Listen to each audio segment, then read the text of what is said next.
Let's talk about commandment number 6 today, which is do not murder. I think this is a very appropriate topic to talk about, considering that all the current world events that are going on. For those of you that don't know, currently in Australia, it is legal up to birth to give an abortion, which is horrific, should not be happening in the first place. We also have the Epstein files that have been released, and as we know, as part of satanic rituals, they do murder and eat children, right? Then there's also conspiracy theories going around that McDonald's serves human meat. As someone who used to work at McDonald's, this makes me feel sick.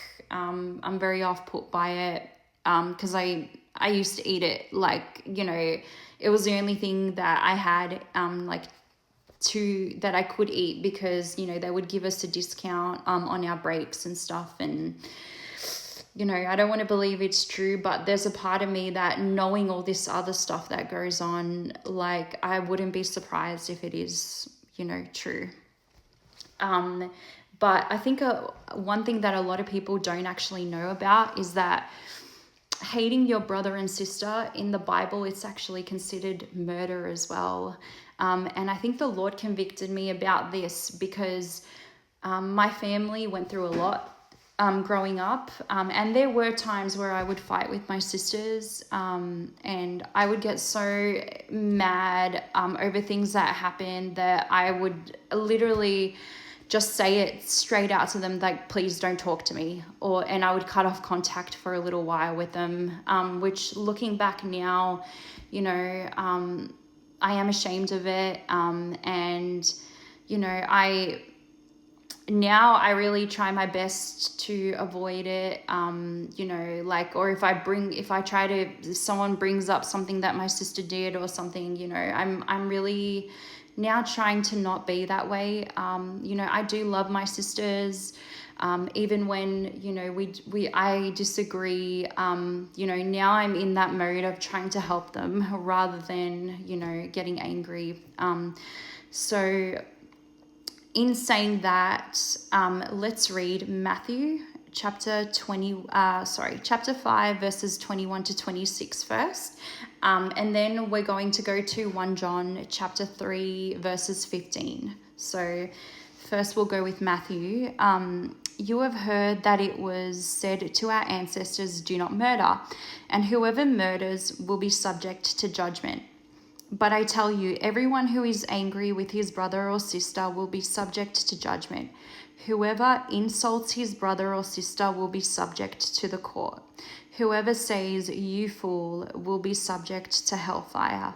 So if you are offering your gift on the altar and there you remember that your brother or sister has something against you, leave your gift there in front of the altar. First go and be reconciled with your brother or sister, and then come and offer your gift.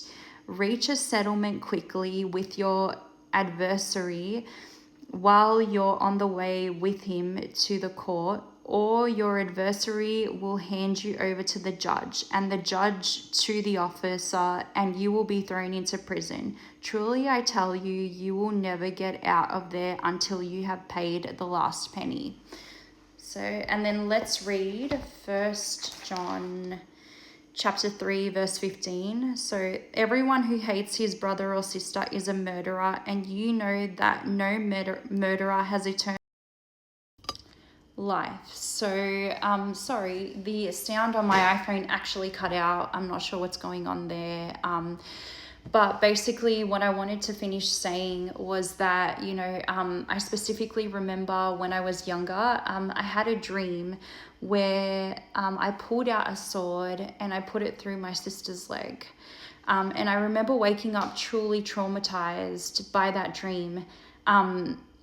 But then I realized, later on in life that in a way I had actually done that because I was so angry against my sister for so many things.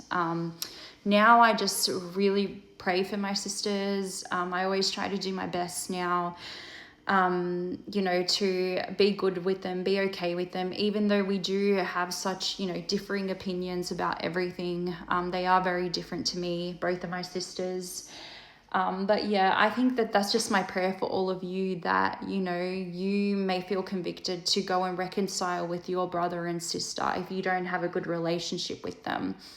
And even if you try to reconcile with them and they don't accept it, I think that the best thing is at least you tried.